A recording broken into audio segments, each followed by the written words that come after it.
De grão em grão, a galinha enche o papo. E eu estou o quê? Aos pouquinhos, conquistando todos os meses do Chat 5. Sim. Já Thiago Marinho, minha irmã gêmea, já é frequente neste canal, tá? E parei aí ainda, porque eu tô devagar nesse processo. Aí eu tive que falar, e aí, cadê meu momento? Ele pagou pra estar aqui, tá, gente? Isso é uma possibilidade. Você que quer fazer uma collab aqui. Pra quem é rica, igual a mim, né? Exato. Ótimo. Chamei o Rafa aqui porque foi muito bom. A gente tava na baladinha, no Barzinhos, e a gente começou a conversar e a gente tem muito em comum, né?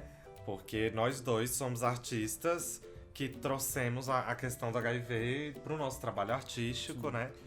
E existe um sofrimento que a gente dividia, que a gente falou, vamos dividir com os seguidores também. Que é o quê, Rafa? Conte pra eles. É porque chega um momento que viver com HIV passa a não ser talvez o maior questionamento, como é no início, né? Eu tô completando quase 10 anos, são 9 anos de diagnóstico, mas eu acredito que um ano antes já tava rolando já. E então os 3 primeiros anos realmente tinham muitos questionamentos, muitos medos e minha vida dialogava toda hora com a questão. Depois de um tempo começa a diminuir, né? Afinal, a minha vida vai seguindo, tem outras coisas que aparecem, outros questionamentos da idade que vai batendo, de objetivos que eu quero, de planos. E aí, como é que funciona para falar sobre HIV tanto tempo depois? Sim, porque as coisas que a gente pensava há 10 anos atrás não são, né? Conta pra eles da a razão do vermelho, né? O espetáculo, tudo, né? Da origem. O meu projeto ele começou logo que eu descobri. Isso foi em dezembro de 2009 e em janeiro de 2010 eu já escrevi um blog chamado Uma Vida Positiva, que é o nome do projeto todo. E nesse blog, durante 3 anos, eu relatei ali bem como diário mesmo, as coisas que aconteciam, meus medos, e realmente não era muito para as outras pessoas, era pra mim, era uma terapia minha. Mas eu fui vendo que conversava com as pessoas, e aí depois de 3 anos esse blog virou um livro. E aí começaram as questões, porque falaram, mas você não vai continuar a escrever o blog? Parece alguém que eu conheço, grãozinhos, que fica me perguntando todo dia se não vai ter mais peça. Não vai ter mais peça, gente, espera. E aí eu falei assim, gente, não, eu acho que aquele momento foi importante e foi aquela forma de abordar os 3 primeiros anos. Aí que eu fui pensando outras formas de abordar o assunto. Então, além do rolê de palestras, tem também um espetáculo de dança que chama Da Razão do Vermelho, e também o curta-metragem Dia 1, também tem um vídeo dança, o Hold Me, que agora tá indo pra festivais, lançou esse ano. Então eu fui tentando achar outras formas que talvez dialogassem um pouco mais com o meu momento atual, ou pelo menos fizesse uma ponte pra eu, como eu me sentia antes pra como eu me sinto agora, assim. Sim, fazer essa atualização, né? Sim. O que a gente faz, Rafa, quando a gente fez uma produção artística, no caso, né? Quando a gente produziu um conteúdo do qual a gente se orgulha, do qual a gente tem muito carinho, mas que não contempla a gente hoje. O que me deixa um pouquinho tranquilo é que se a pessoa vai ler o livro, tá datado. Eu fiquei muito feliz de não tirar a data. Ah, tem as datas das postagens do blog. Tem. E aí tem gente que às vezes fala, dá uma pirada, sempre tem. Nossa, mas meu Deus, só sofrimento. E todo dia. Eu falo, não é todo dia não, amigo, você tá lendo. Tá escrito ali, ó, no mês eu comentei isso. Aí, às vezes o próximo texto é um mês depois. Num dia que eu não estava bem, um mês depois. Uhum. Então, assim, o que me acalma um pouquinho é saber que o livro ele é datado. Então, eu sempre falo para as pessoas terem isso muito em mente. E eu tento trabalhar a minha imagem hoje em dia, porque fica uma ponte, né? As pessoas conseguem falar, mas eu lembro dele comentar disso anos atrás, 2013, que eu fui na Marília Gabriela, um vídeo que vira e mexe, aparece de volta, assim. Mas, nossa, como é que ele tá hoje em dia? Então, dá pra saber como é que tá hoje em dia. A gente tinha esse rolê com a peça, né? A primeira vez que eu escrevi a peça, você assistiu, né? Em Ribeirão Preto. Assisti a versão que foi pra Ribeirão. Não, calma, você assistiu o show. A peça Assisti o você show, não eu não assistiu. vi a peça ainda. Ai, gente, desculpa, acabou a collab, tá? Obrigada, tô indo, eu só vou levar ele que eu adorei. Então vai rolar um spoiler, porque você não vai assistir mesmo, mas depois eu te passo o texto pra você Tá. ver. A peça termina com o rapaz e o namorado terminando o relacionamento, né? E o menino vai embora. E na primeira versão ela terminava aí. Quando eu fui remontá-la em 2015, é isso, né? Já tinham passado 5 anos, muita coisa tinha acontecido. Eu achava importante contar aquela minha história, principalmente porque a gente tem muitas narrativas de dor sobre HIV/AIDS, e a minha é uma narrativa que passa sim pela dor, mas que é de muito amor, de muito carinho, né? De uma família que ficou junta, namorado que ficou junto, e eu acho importante a gente mostrar isso também.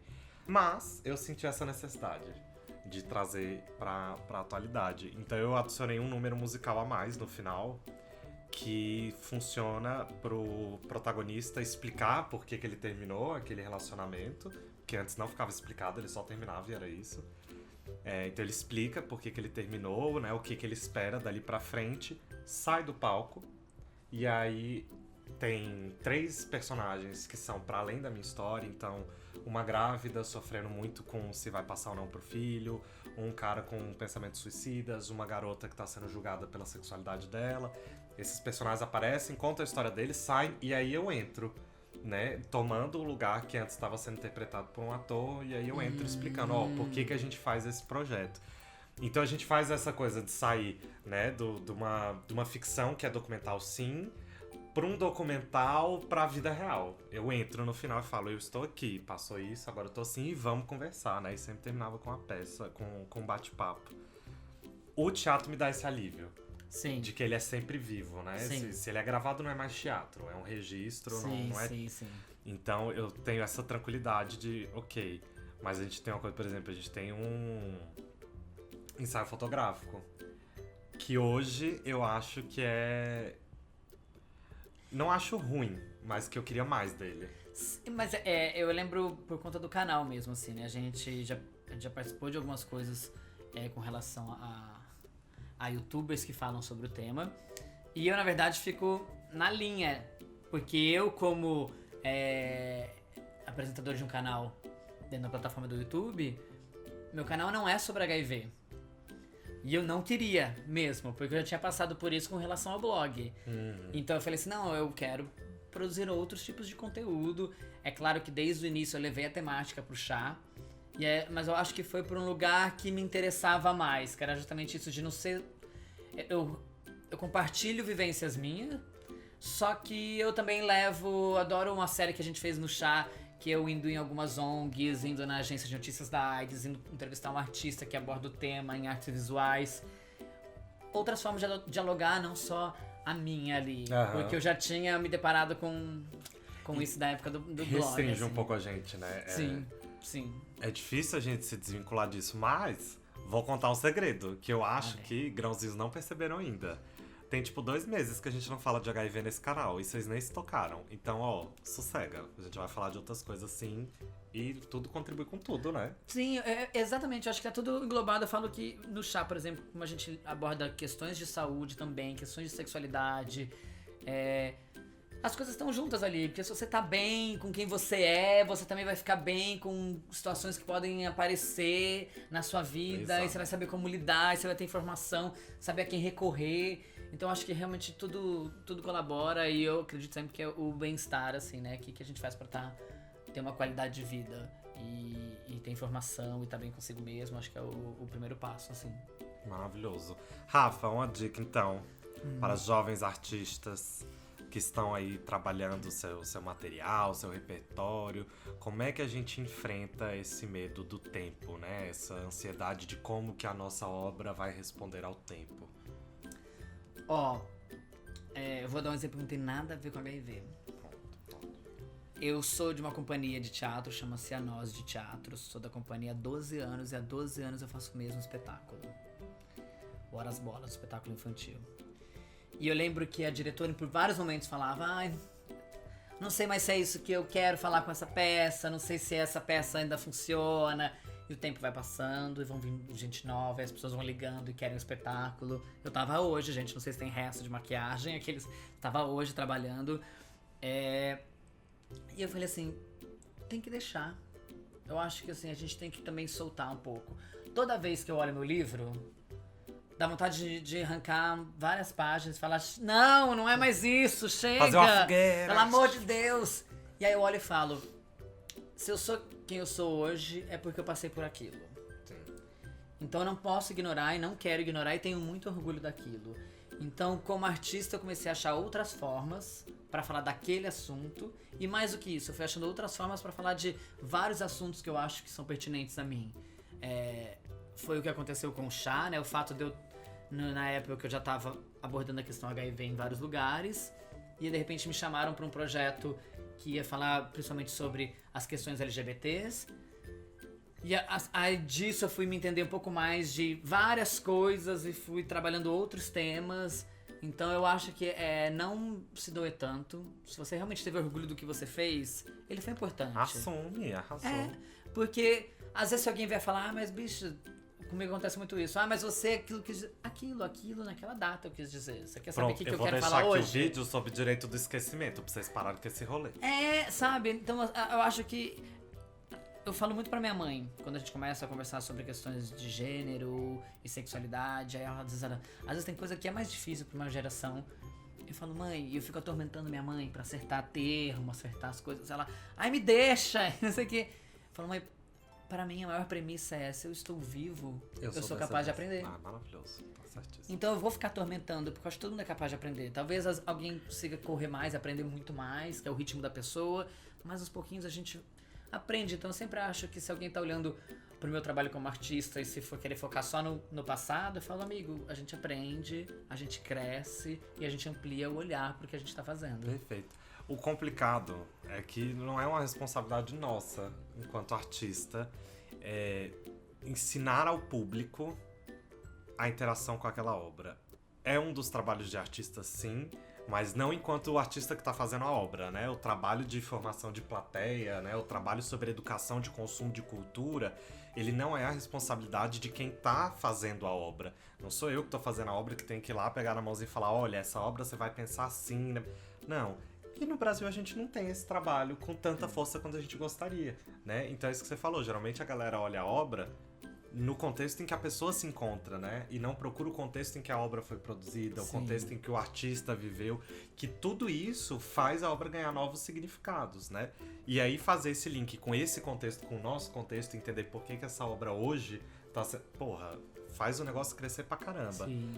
Não é a tua responsabilidade, você não vai salvar o Brasil num dia, numa obra de arte, né? E se você quiser muito...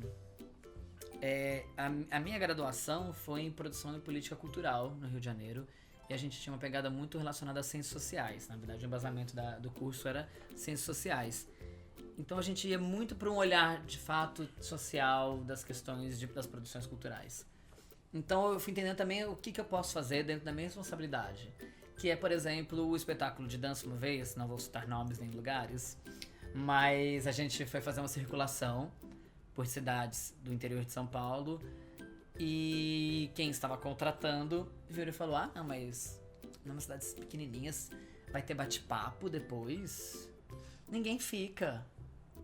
Aí eu virei, falei assim, no meu eles vão ficar, juro. Amarrou todo mundo nas cadeiras. Foi bem assim, eu falei, eu sei o que eu estou falando, no meu eles vão ficar. Mas será? Eu falei, vão ficar.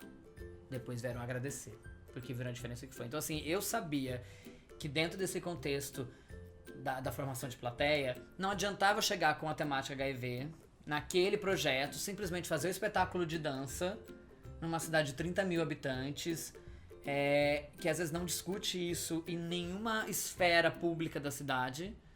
De repente, tem alguém lá. Eu falei, não, vai ter o bate-papo depois. E era maravilhoso, foi incrível. Eu realmente banquei e comprovei que eles ficaram. Então assim, foi o que eu pude fazer, de falar, não, pera, o diálogo depois do espetáculo é importante para a formação de quem tá ali. E isso eu posso fazer. Então, beleza, então vamos lá. Pronto. Maravilhoso, gente. Não para de produzir, arte é maravilhoso. E a gente chora, mas pelo menos a gente faz uns amigos medianos. Mediano pra bom. Adora, posso contar uma história enquanto isso aqui? As pessoas me falavam, você conhece Gabriel Estrela? Não, sei quem é, né? Um tempo atrás, sei quem é. Imagino que podia acontecer quase a mesma coisa com ele. Acho que foi o ano passado. Calhou da gente estar em vários eventos. Nossa, assim, a gente passou a semana inteira. Deus do céu! Todo dia. Nossa, foi obrigado a ser amigo dele, assim. Mas o melhor é que alguém virou e falou assim, num dos dias, no primeiro dia, nos primeiros eventos da gente juntos. Não, porque vocês são amigos. Gabriel, no microfone. Não, a gente não é amigo. A gente é colega. A gente é colega, a gente tá fazendo... Aí eu assim, essa bicha, gente, que afronte. Mas eu faço essa piada com todas as pessoas que vão fazer. Mas É porque não que a gente não seja amigo. Sim. Mas eu acho muito estranho essa coisa de tipo. Imagina, é uma mesa sobre negritude. Aí você vira e porque as pessoas ali são negras, você fala assim, ah, porque vocês são amigos. Oi, o povo que vive com HIV não é tudo amigo. Não, gente. É que nem, ai, viado, tudo se conhece. Quantas Ai, vezes negro não que dá é na tudo cara dela, gente? Quantas não que dá na cara dela? quantas vezes não deu. Porque- Mas hoje é isso, bicho, vamos tomar uma cerveja? Vamos tomar uma cerveja. E tá tudo ótimo. Rafa, então chama essas pessoas pra conhecer seu canal. Tem que conhecer o Chá do 5, só se inscrever lá, Chá do 5 tem vários vídeos. E também conhecer o projeto Uma Vida Positiva. Não é um canal, mas tem várias coisas por aí no YouTube, tem uns vídeos e tudo mais. Olha só ele fazendo as Tem propagandas. que fazer merchan, gente, meu momento. Daqui a pouco vai até ter link ali embaixo pra comprar o livro. Tem link pra comprar o livro? Pode, é só mandar um e-mail pra mim. essa Ah, então eu coloco ali maravilhosa. embaixo.